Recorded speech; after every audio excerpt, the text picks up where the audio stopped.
For a moment, just for a single moment, imagine a world where money has lost all meaning.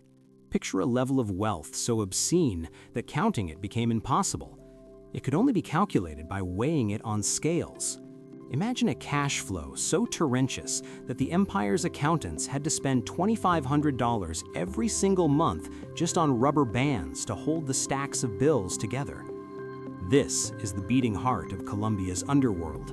And inside these warehouses, billions of dollars in cash every year were written off as spoilage, eaten by rats, rotted by the damp, or simply forgotten. The amount thrown in the trash, fed to rodents, that mere 10% of the fortune, amounted to roughly $2.1 billion. So, how was one of the largest, bloodiest, and most incomprehensible fortunes in human history actually built? The journey that would transform a man into the world's most powerful drug lord, into El Patron, Pablo Emilio Escobar Gaviria, didn't start in these warehouses. It all began on December 1st, 1949, in a modest town nestled in the misty hills of Antioquia, Rio Negro. When Pablo opened his eyes to the world as the third of 7 children born to Abel, a farmer, and Emilda, an elementary school teacher, Colombia was living through its own private hell. The country was in the grip of La Violencia, that horrific civil war between liberals and conservatives. Violence wasn't just in the streets, it was a way of life, seeping into the soul of every child born on this soil. To escape this chaos, his family moved to Envigado, just on the outskirts of Medellin. Here, Pablo lived a youth trapped between the mud of poverty and the glitter of industrial progress. His family wasn't starving. His mother's teaching job afforded them a respectable lower middle-class status. But young Pablo's eyes weren't fixed on what they had, but on what they lacked. Even back in high school, he would share an audacious dream with his friends. One day, I'm going to be the president of Colombia. But the path fate had drawn for him didn't lead through the presidential palace. It winded through the back alleys of Medellin. Pablo Escobar's entry into the criminal underworld didn't happen by suddenly picking up a gun, as pop culture often depicts today. It was what sociologists call incremental deviation. A staircase descended slowly, but with sure footing. Legend has it that his first gig was stealing headstones from local cemeteries with his cousin, Gustavo Gaviria. Rumor says they would sand off the names and resell them to smugglers from Panama or to families looking for cheap stones for their newly dead. While some sources claim this is a myth, the story whispers a fundamental truth about Escobar's character. Nothing was sacred if it stood in the way of profit. The tombstones were followed by more concrete crimes. He discovered the loopholes of bureaucracy through white-collar trickery, like forging high school diplomas and tampering with lottery tickets. But he began building his real capital by stealing cars parked on the streets of Medellin. In 1974, when he was caught with a stolen vehicle, he met the cold reality of bars for the first time, and that infamous mugshot was stamped into his record. But he couldn't settle for being a petty thief. Pablo's vision extended far beyond the streets of Medellin. It reached toward the borders. In those years, being the MARLBORO man in Colombia was a matter of prestige. When Escobar started smuggling cigarettes, alcohol, and electronics, contrabando, he was actually laying the logistical foundations for his future empire.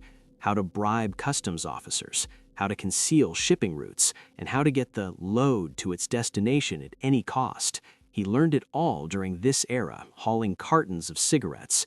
There was no white powder yet, but the determined march toward becoming El Padrino had begun. And then came the moment when innocence was lost forever, the breaking point that transformed Escobar from a local thug into a feared leader, the Diego Echevarria affair. Diego Echevarria Misas was one of Medellin's most respected industrialists, a symbol of the city's elite. But to Escobar and his crew, he was just a target. In 1971, they kidnapped him and demanded a $50,000 ransom from his family. The money was paid, the family waited in hope, but Echevarria never returned. When his body was found, the first and clearest message regarding Escobar's ruthlessness had been delivered. According to some sources, Escobar killed him personally. This murder wasn't just a crime, it was an expression of Escobar's class hatred. And you know the strangest part? The poor hated the rich, and paradoxically, this murder began to earn Escobar the image of the man who stood up to the elites. The Robin Hood mask was beginning to fit his face, even before it was washed in blood. By the mid-1970s, the world was changing. In the United States, the marijuana, the innocent weed of the flower children, was being replaced by a substance far more dangerous, far more expensive, and far more profitable: cocaine. Coca leaves were growing in the high plateaus of Peru and Bolivia, but a hub was needed for processing and distribution. Colombia, with its geographical location and weak border controls prepped by entrepreneurs like Escobar, was the perfect candidate. Escobar looked at the roots remaining from his days as the Marlboro Man and saw something much bigger than cigarette cartons. Trucks, boats, and small planes would no longer carry electronics, but white gold. Fate had spun its web. The son of the Rio Negro farmer, the pride of the teacher mother, Pablo, was about to establish the greatest criminal organization in human history, the Medellin cartel. And this decision was about to drench not only his own fate, but the fate of Colombia in blood forever.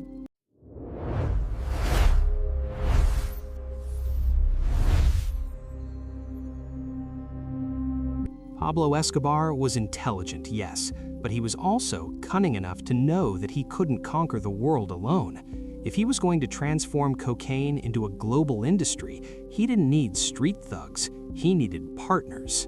The Medellin cartel, founded in 1976, wasn't the vertical dictatorship spun on the tip of a single man's finger that we see in the movies. No, this was a much more modern, much more dangerous structure, a criminal consortium. Escobar was the CEO of this structure. He provided the strategy and the protection, but there were other powerful players around the table. The Ochoa brothers, hailing from a traditional and respected family, brought an aristocratic legitimacy and financing to the operation. Jose Gonzalo Rodriguez Gacha, nicknamed El Mexicano, managed the military wing with a brutality honed in the emerald trade. And then there was Carlos Lader, a Hitler-worshipping, half-mad visionary, and he would be the man to change the game entirely.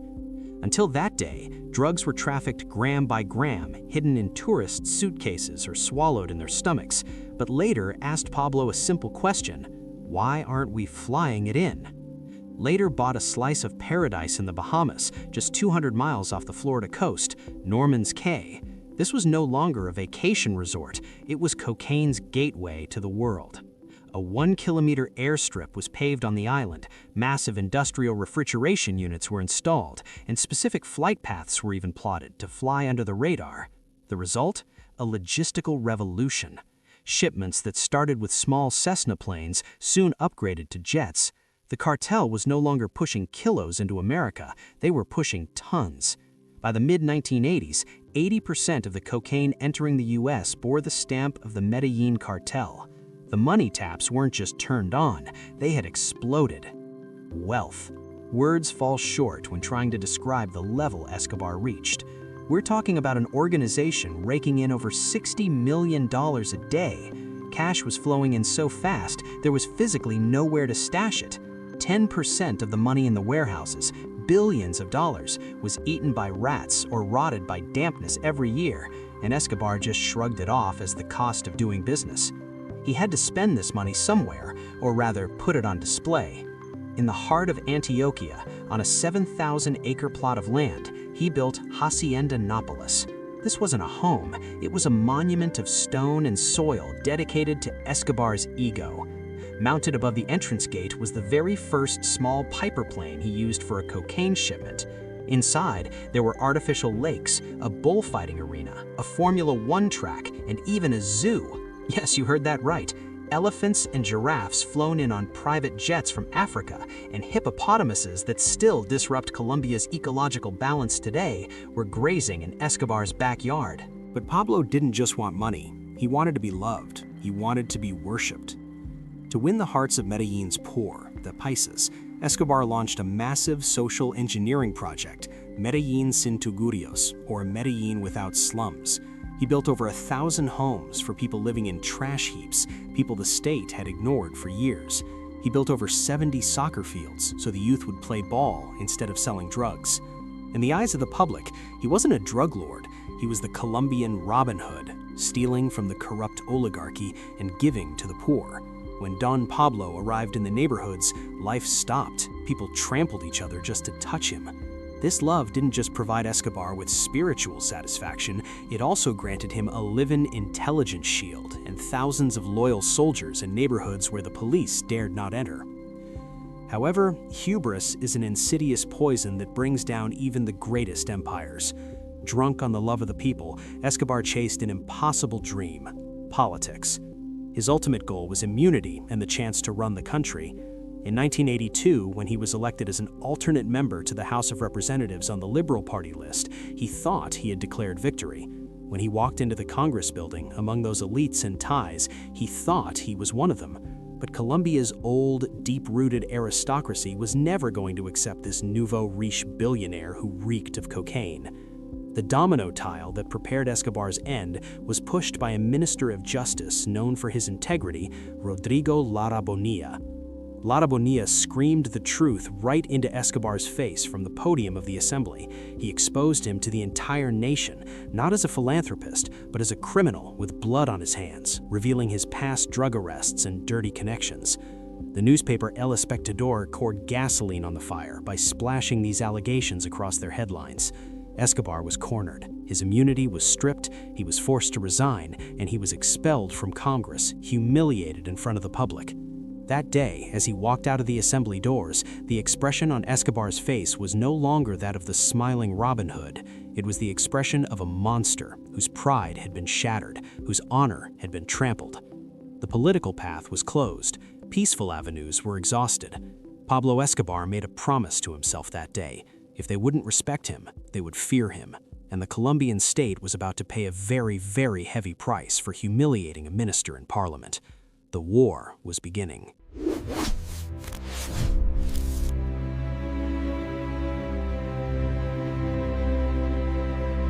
By 1984, the smiling mask of Robin Hood had slipped, revealing raw fury underneath. Being expelled from Congress wasn't just a political defeat for Escobar, it was a personal insult. And Pablo Escobar never forgot an insult. Now, there was only one rule: Plata o Plomo, meaning silver or lead. You either take the bribe and shut your mouth, or you die. There was no choice, only consequences. The Colombian state learned just how terrifying this new reality would be on an April evening, right in the heart of the capital. Date: April 30th, 1984. Target: Rodrigo Lara Bonilla, the Minister of Justice who had kicked Escobar out of Congress and declared war on his drug empire.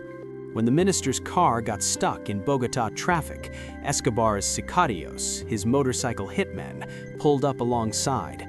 There was no hesitation. Machine guns roared, and Lara Bonilla lost his life right there on the spot. This wasn't just a murder, it was a slap in the face of the state. For the first time, a drug cartel had the audacity to execute a top-ranking government minister in the heart of the capital. Colombian President Belisario Betancourt, standing in the shadow of that blood-soaked shirt, was forced to sign a treaty he had been hesitant about until that day, the extradition treaty. And this was Escobar's greatest nightmare: the United States of America. Escobar could buy anyone in Colombia, judges, cops, generals, but he couldn't buy American prosecutors. If he were extradited, his empire would amount to nothing. His famous quote summarized the depth of this fear: "I prefer a grave in Colombia to a prison cell in the United States." This fear united him and the other barons. They called themselves Los Extraditables, the extraditables. Their goal was simple: to bring the state to its knees through terror and force the annulment of the extradition law. And for this, they were ready to set the country on fire. On November 6, 1985, downtown Bogotá turned into hell.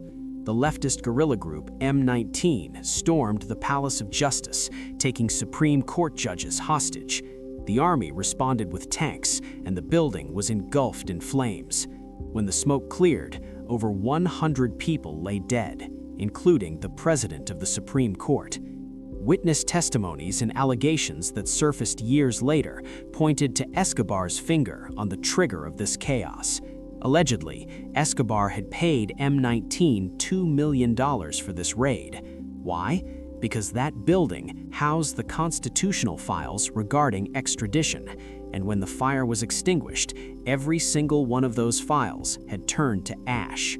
Escobar wasn't just destroying people, he was destroying the legal memory of the nation. But the true darkness hadn't fallen yet. When 1989 arrived, violence would push the boundaries of the word terror. The 1989 elections were approaching, and the absolute favorite in the polls was Luis Carlos Galan. Galan was the leader who took the hardest stance against the cartels, the hope of the people.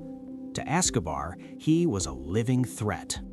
On August 18, 1989, while giving a speech to thousands in Soacha, Galan was shot dead on live television as cameras rolled. Hope was dead. Democracy was bleeding out. But Escobar's rage hadn't subsided. Cesar Gaviria, who stepped up to replace Galan, had to die too. November 27, 1989, Avianca Flight 203 took off from Bogota. 5 minutes later, a horrific explosion echoed in the sky. The plane was blown to pieces.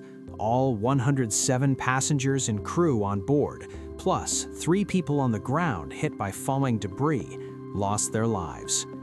The target was Cesar Gaviria, but Gaviria, due to a security warning, hadn't boarded that plane. Escobar had blown up 110 innocent people just to kill one man. This act was proof that he was no longer a criminal, but a monster. However, he made a massive strategic error. 2 American citizens were among the dead. This woke the sleeping giant, the United States. The Bush administration now viewed Escobar as national security threat number 1. As Escobar got cornered, he became even more savage. On the morning of December 6, 1989, a bus was parked in front of the DAS headquarters, the Colombian intelligence service. It had no passengers, just 500 kilograms of dynamite. The explosion was so violent, it opened a massive crater in the ground and turned the building into a skeleton. 63 people died, and over 600 were injured. The streets of Bogota looked no different from a war zone. During this period, it wasn't just bombs on the streets, but bounty hunters too. Escobar had placed a cash bounty on every police officer killed. The teenagers of Medellin hopped on their motorcycles and went on a cop hunt. Around 600 police officers were executed in broad daylight simply for wearing a uniform. The state was bleeding out. The public was prisoners in their own homes, paralyzed by fear. Judges, journalists, police, civilians, no one was safe. Escobar had the Colombian state by the throat and was squeezing tight. The government was left with 2 options: continue fighting until the country was completely annihilated, or sit down at the table and negotiate with the devil. And the devil was ready to deal, but on his own terms.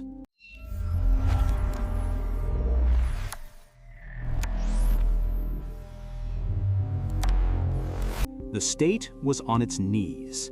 The bombs, the assassinations, and the flowing river of blood had backed the government into a corner.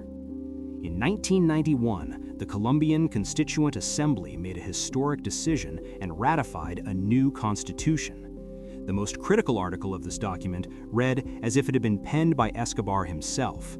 The extradition of Colombian citizens to foreign countries is prohibited. Escobar had won. The American threat was off the table. Following this victory, on June 19, 1991, a theater was staged before the eyes of the entire world. Pablo Escobar surrendered to justice. But let's be clear, this wasn't the remorse of a criminal, it was the conditional ceasefire of a triumphant commander. His deal with the state was simple. He would surrender, but he wouldn't serve his time in a government prison. He would serve it in a place he built himself. This place, overlooking Envigado and shrouded in mist, was christened La Catedral, the cathedral. On paper, this was a maximum security prison.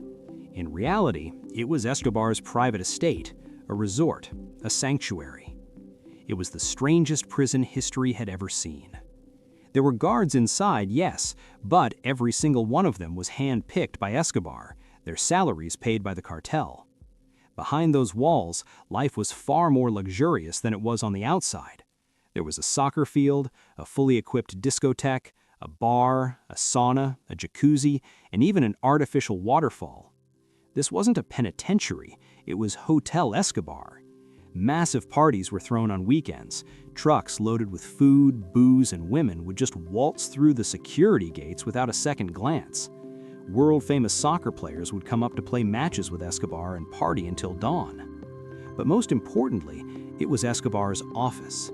Thanks to the phones, computers, and fax machines inside, Escobar continued to run the cartel just as if he were sitting in his office in Medellin. The state thought they had him under control, but in reality, they had gift-wrapped him an untouchable command center.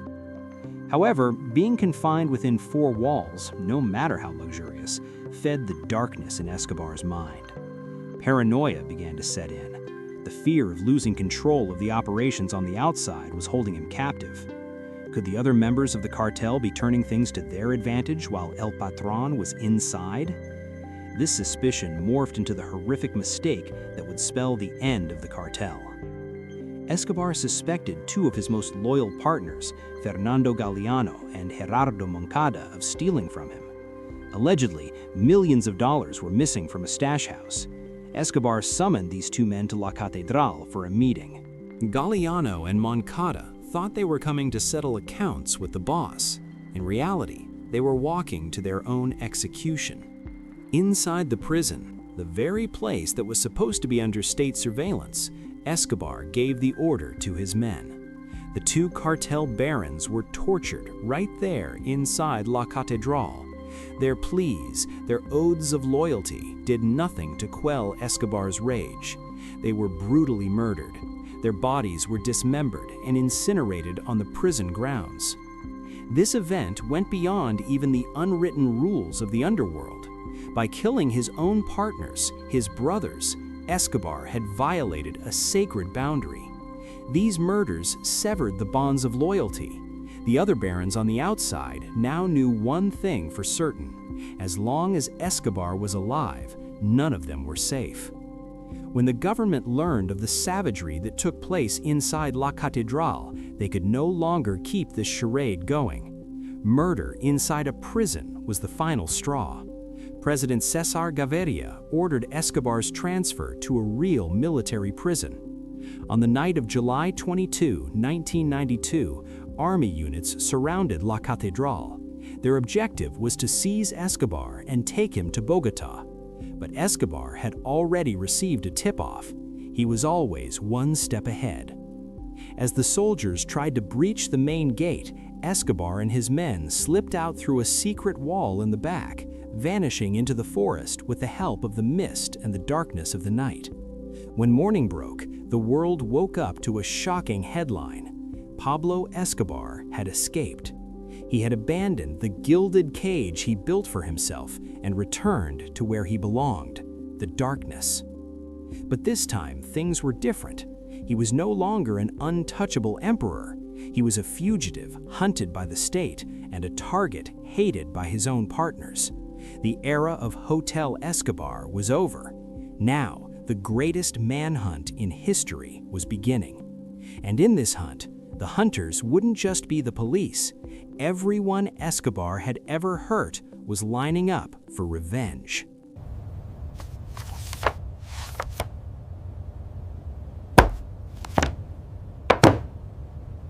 Escobar's escape from La Catedral wasn't just a failure for the state, it was an international humiliation.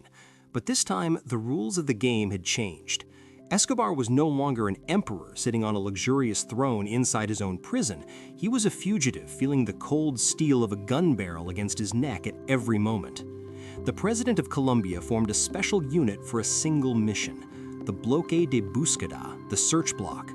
Led by Colonel Hugo Martinez, this elite police force had sworn an oath to either capture Escobar or kill him. And they weren't alone. The United States had joined the war from the shadows. While Delta Force and Navy SEALs teams provided training on the ground, a top-secret technological intelligence unit, codenamed Centra Spike, began listening to the skies over Medellin. But it wasn't the police or the Americans that truly terrified Escobar. What terrified him were the monsters of his own making.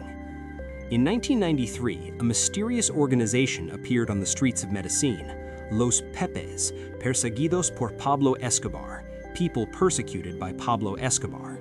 It was an unholy alliance formed by the cartel members Escobar had betrayed, his sworn enemies, and the financing of the rival Cali cartel. Los Pepes didn't follow the law. They used Escobar's own playbook against him. They murdered his lawyers, kidnapped his accountants, burned down his properties, and threatened his family.